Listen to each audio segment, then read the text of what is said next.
Nous allons résoudre le problème suivant. Dans la figure ci-contre, la mesure du côté AB est égale à la mesure du côté AC. Alors, quelle est la mesure de l'angle X? Alors, nous allons résoudre le problème. Le problème stipule que la mesure du côté AB est égale à la mesure du côté AC. Comme nous pouvons voir ici, la figure ABC représente un triangle.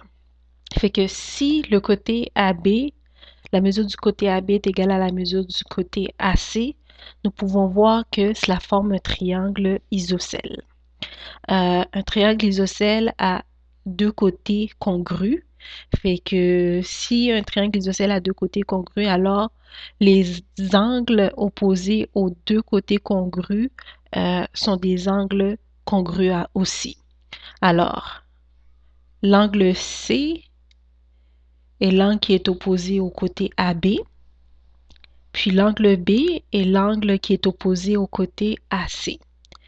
Fait que vu que le triangle ABC est un triangle isocèle, alors l'angle C est égal à l'angle B.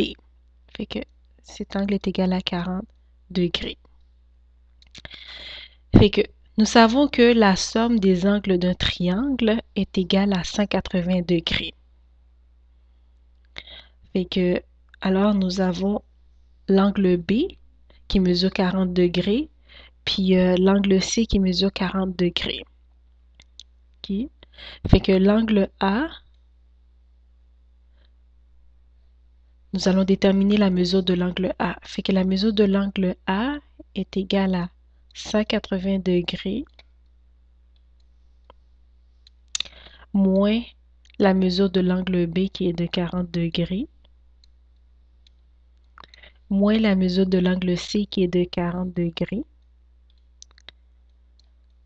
Nous obtenons alors 180 degrés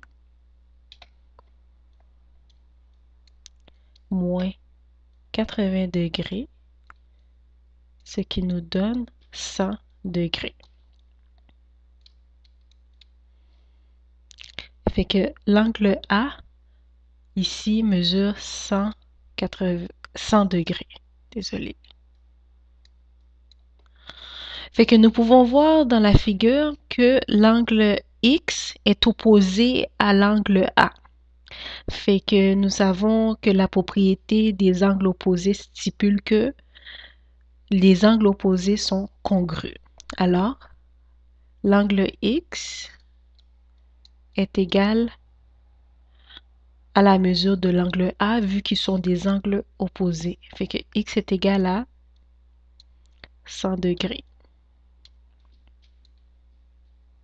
Si vous avez des questions, des commentaires, n'hésitez pas à les laisser.